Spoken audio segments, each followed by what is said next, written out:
குரு வாழ்க, குருவே துணை, குரு அடி போற்றி. ஸ்ரீ பாலசுப்பிரமணியர் அருளால் ஆன்மீக அன்பர்கள், ஜோதிட அன்பர்கள், நேயர்கள் அனைவருக்கும் அன்பான வணக்கங்கள். நான் உங்கள் வாழ்க வளமுடன் ஜோதிடர் ஸ்ரீ குரு சுந்தர வடிவேல்.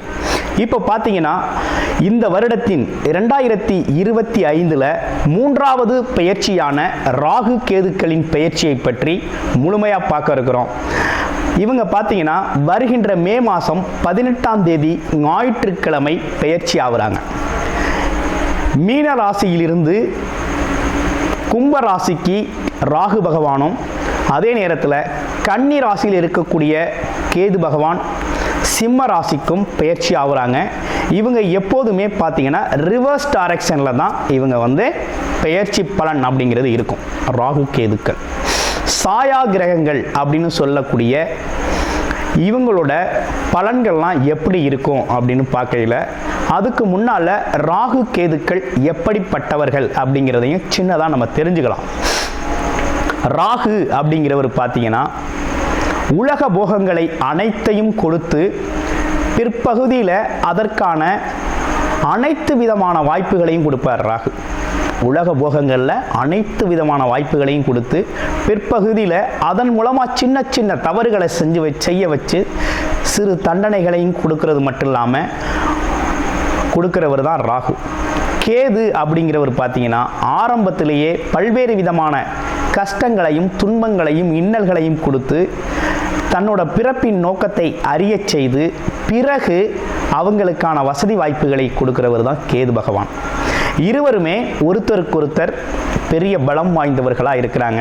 ஜோதிடத்தில் எல்லாரையும் விட மிகவும் பலம் வாய்ந்தவர் ராகு பகவான் இருக்கிறார். அதை விட ஒருபடி மிஞ்சி கேது பகவானும் இருக்கிறார். இப்போ இவங்களை தாண்டி மிகப்பெரிய விஷயங்களை இந்த ஜோதிடத்தில் செய்ய முடியாது. இந்த ராகு கேதுக்கள் அப்படிங்கிறது பார்த்தீங்கன்னா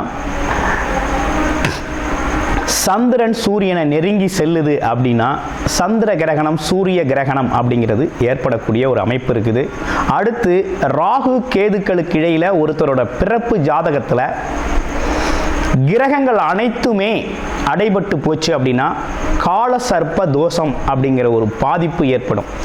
இந்த காலகட்டத்தில் உங்கள் ஜாதகத்தில் எந்த கிரகம் உச்சம் ஆட்சி பெற்று வலிமையாக இருந்தாலும் அதோட பலன்களை முழுமையாக நம்ம அனுபவிக்க முடியாது அப்படிங்கிற ஒரு சூழ்நிலை இருக்குது.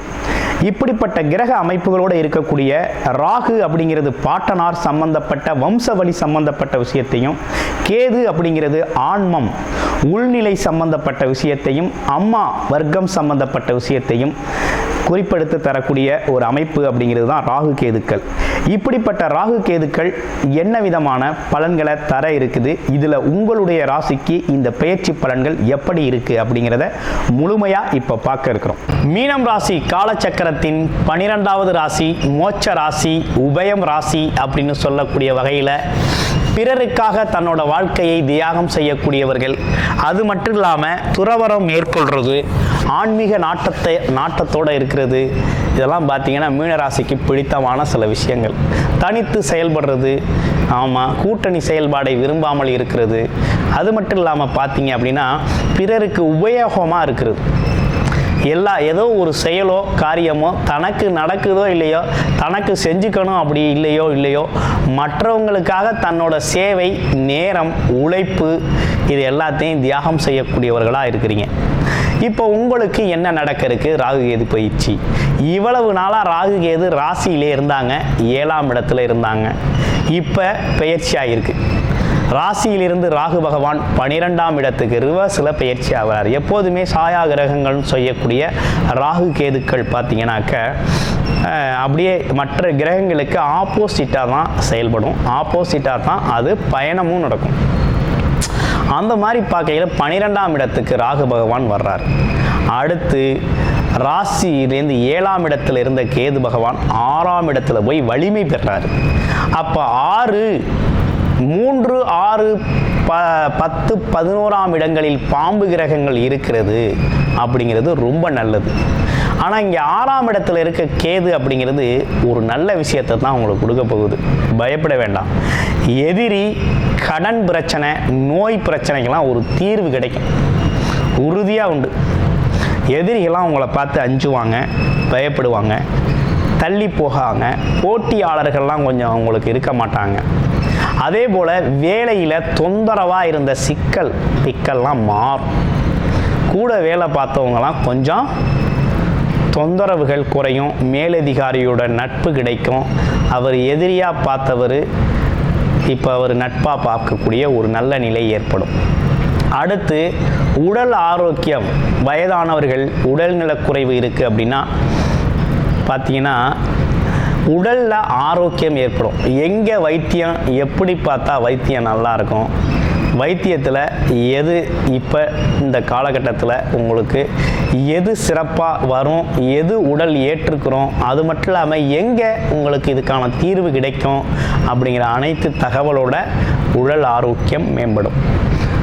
அடுத்து பகை, எதிரியெல்லாம் நட்பு பாராட்டுவாங்க. இவ்வளோ நாள் எதிரியாக இருந்துட்டோம், நான் உன்னைய முறைச்சு நீ என்னைய முறைச்சு, உங்ககிட்ட நான் சண்டை போட்டு என்கிட்ட நீங்கள் சண்டை போட்டு என்னத்தை சாதிச்சிட்டோம், ஒருத்தருக்கு உதவியாக நட்பாக அன்பாக வாழ்க்கையை நகர்த்துவோம் அப்படின்னு நட்பு பாராட்டக்கூடிய காலமாக மாறுது.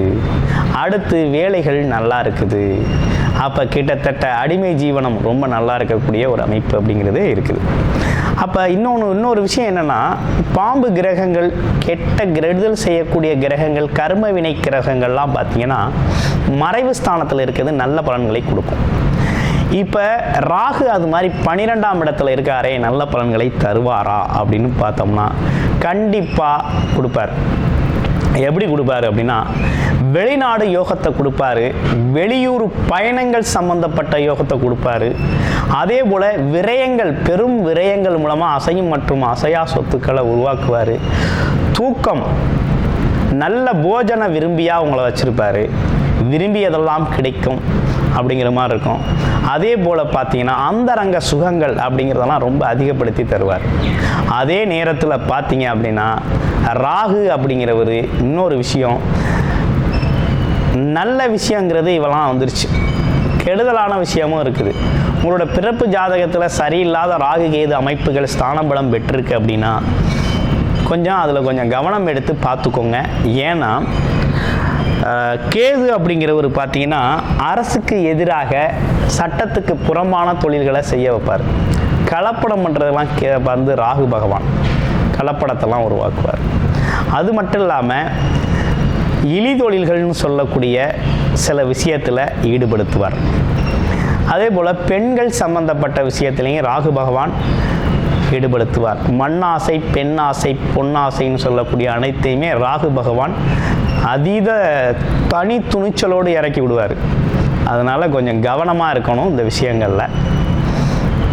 பொறுமையும் நிதானமுமாக செயல்படணும். எப்போதுமே மீனராசி அன்பர்களை பொறுத்தவரை பொறுமையும் நிதானமுமாக தான் இருக்க இடம் தெரியாத அளவுக்கு செயல்படக்கூடியவர்கள் தான். கொஞ்சம் அறிவுபூர்வமாகவும் செயல்படக்கூடியவர்கள் தான். சிந்தனை, ஞானம் அப்படிங்கிற ஒரு விஷயம் இயற்கையாகவே நமக்கு உண்டு. ஆனால் இருந்தாலும் இந்த காலகட்டத்தில் அதில் ஒரு தடுமாற்றம் அப்படிங்கிறது உருவாகும். பரிகாரம் செஞ்சுக்கங்க. வாரம் துர்க்கை அம்மன் வழிபாடு செவ்வாய்க்கிழமைகளில் செஞ்சுக்கங்க, ரொம்ப சிறப்பு மிக்கதாக இருக்கும். சரி, அடுத்து இவ்வளவு விஷயங்கள் இருக்குது. அப்போ ராகு கேதுக்கள் சாதகமாக இருக்குது அப்படிங்கிறத நம்ம தெரிஞ்சுக்கிட்டோம். ஆனால் சனி பகவான் ஜென்மச்சனியாக இருக்கிறாரு. அப்போ ஜென்மச்சனிக்கான பாதிப்பு இருக்கத்தானே செய்யும் அப்படின்னு பார்த்தோம்னா கண்டிப்பாக இருக்கத்தான் செய்யும்.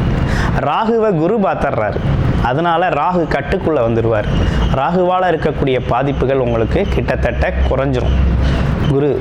குரு பார்த்தால் கோடி நன்மை. எப்பேற்பட்ட பாவகரமான இடங்களையும் குரு பார்க்க பாவங்கள் போக்கப்படும், கஷ்டங்கள் தீர்க்கப்படும் அப்படிங்கிறது தான் குருவோட விஷயம். குரு பார்த்தால் கோடி நன்மை. அந்த வகையில் குரு பார்த்துடுறாரு. ஆனால் சனி பகவான் அப்படிங்கிறது ஜென்மச்சனியாக வந்து அமர்ந்துட்டாரு. அப்போ சனி பகவானோட காரகத்துவங்கள் என்ன அப்படிங்கிறத பார்த்துக்கிட்டீங்க அப்படின்னா, தர்ம நியாயப்படி நடக்கணும், சுறுசுறுப்பாக இருக்கணும், சோர்வு அதிகரிக்கக்கூடாது, சோம்பலுக்கு இடம் கொடுக்கக்கூடாது, இதெல்லாம் கொஞ்சம் இருங்க. வேலை உழைப்பு, உடல் உழைப்பை அதிகப்படுத்துங்க. இயலாதவர்களுக்கு உதவி செய்யுங்க. வயதானவர்கள், அதே நேரத்தில் உதவி தேவைப்படுகின்ற அனைவருக்கும் உங்களோட உதவிகளை செய்யுங்க. முடிஞ்ச வரையும் சேரிட்டியை அதிகப்படுத்துங்க. வாழ்க்கை வளமாக அமையும். அப்படிங்கிறது தான் இந்த காலகட்டத்துக்கான விஷயமா இருக்குது. குரு உங்களுக்கு சாதகமான இடத்துல எங்கேயாவது இருக்காரா பார்க்குறாரா அப்படின்னா பாதகம் ஏற்படாமல் பார்த்துக்கிறார். 8ஆம் இடத்தை பார்க்குறாரு. அடுத்து பார்த்தோம் அப்படின்னா உங்கள் ராசிக்கு 10ஆம் இடத்தை பார்க்குறாரு. தொழில் ஸ்தானம் நல்லா இருக்கு. தொழில் நல்லா இருக்குது, வருமானம் வரும், தொழிலில் முன்னேற்றம் உண்டு, நல்ல பொருளாதார உயர்வு ஏற்படும். ஆனால் உடல் ஆரோக்கியத்திலையும் ரிலேஷன்ஷிப்லையும் கவனம் எடுத்துக்கணும் அப்படிங்கிறது மாதிரி இருக்குது. இப்போ ராகு கேதுக்கள் உங்களுடைய பிறப்பு ஜாதகத்தில் எப்படி இருக்குது? ராகு எப்படிப்பட்டவர், கேது எப்படிப்பட்டவர்? ராகுவை பொறுத்த வகையில் பார்த்தீங்க அப்படின்னா பாட்டனார் வழி, கேது அப்படிங்கிறது பாட்டியார் வழி, அம்மா சொந்தம், அது அப்பா சொந்தம்.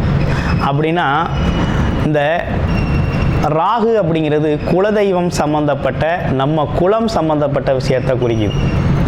அது இல்லாமல் முன்வினை பயன்கள் இருக்குது. பாட்டனார் பாட்டியார், அது மட்டும் இல்லாமல் முன்னோர்கள் செஞ்ச பாவங்கள், பாவ மூட்டைகள், கர்மா, நீங்கள் முற்பிறவியில் செஞ்ச கர்ம வினைகள், இவை அனைத்தும் பார்த்தீங்கன்னா ராகு அனுபவத்தை கொடுப்பார். பெரிய சுகத்தை கொடுத்து அதில் ஒரு பிரச்சனையை கொடுத்துட்டு போயிடுவார். கேது என்ன பண்ணுவார்? ஆரம்பத்திலே கெடுத்துடுவார். மனசை சஞ்சலப்படுத்திடுவார், கஷ்டப்படுத்திடுவார், குறுக்கிடுவார். அதுக்கப்புறம் அதுக்கான இன்பத்தை தருவார். இந்த வாழ்வியலே வெறுத்து போகிற சூழ்நிலையில் இருக்கையில் வாய்ப்புகளை கொடுத்து புத்துயிர் கொடுத்து உங்களை உட்கார வைப்பார். அப்போ 2 பேருமே பார்த்தீங்கன்னா வேறு வேறு விதத்தில் செயல்படுவாங்க. கேது அப்படிங்கிறது உள்நிலையிலே செயல்படுவார். மனதோட உள்நிலை, ஆத்மம், ஞானம், அது மட்டும் இல்லாமல் இறைநிலை, உணர்வு அப்படிங்கிறது மாதிரி அது உள்நிலையில் கொண்டு வருவார். உடம்போட உள்நிலை, மனநிலை விஷயத்தை குறிக்கும். ராகு அப்படிங்கிறது வெளிநிலை, வெளியில் இருக்கக்கூடிய சுகபோகங்கள், உணவு, உடை, அலங்காரம், ஆடம்பரம், அது மட்டும் இல்லாமல் கௌரவம், பதவி, இந்த மாதிரி சுகபோகங்களை அனுபவிக்க செய்கிறவர் ராகு. அப்போ இவங்க 2 பேருமே எதிரெதிர் திசையில் பயணம் செய்வாங்க. எதிரெதிரான விஷயத்துக்கு ஈடுபடுத்தக்கூடியவர்களாக இவங்க இருக்கிறாங்க. அப்போ இந்த காலகட்டத்தில் நீங்கள் கூடுமான வரையும் உங்களுடைய பிறப்பு ஜாதகத்தில் ராகு கேதுக்கள் ஸ்தான பலம் உங்களுக்கு சாதகமாக இருக்கா பாதகமாக இருக்கா அப்படிங்கிறத பார்த்துக்கணும். அதற்கான தசாபுத்திகள் அமைப்பு ஏதாவது நடக்குது அப்படின்னா பரிகாரங்களை எடுத்துக்கோங்க. அப்படி இல்லை அப்படின்னா சாதகமாக இருக்குது அப்படின்னா அதற்கான முயற்சிகள் எடுத்து வெற்றி பெறுங்க. ஏன்னா ராகு கேதுக்கள் அப்படிங்கிறது ரொம்ப சாதகமான இடத்துல அமர்ந்து நமக்கு நல்ல பலன்களை கொடுக்கணும்னு முடிவு பண்ணிட்டா மகாராஜாக்கள் போல அள்ளி கொடுக்கக்கூடியவர்கள். உங்களை இருக்கிற இடத்துலேருந்து மிகப்பெரிய உச்சம் தொடர்றதுக்கு உயரமான இடத்துல உட்கார வச்சுட்டு போயிடுவாங்க ராகு கேதுக்கள். ராகு கேதுக்கள் இந்த ஜோதிடத்தில் மிகவும் வலிமை வாய்ந்தவர்களாக இருக்கிறாங்க. அப்போ இவங்களோட ஆக்குபேஷன், அதாவது இவங்களோட இந்த ஜோதிடத்தில் முக்கிய பங்கு வகிக்கக்கூடிய வகையில் தான் ராகு கேதுக்கள் செயல்படுறாங்க. ராகு கேதுக்களோட பயிற்சி அப்படிங்கிறது மிகவும் முக்கியத்துவமான பயிற்சியாக இருக்குது. உங்களோட உடல் ஆரோக்கியத்தில் கவனம் எடுத்துக்கங்க. ராகு கேதுக்களோட பரிகாரங்களை முழுமையாக ஃபாலோ பண்ணிக்கங்க. வாழ்க்கை வளமாகும். நன்றி, வணக்கம், வாழ்த்துக்கள்.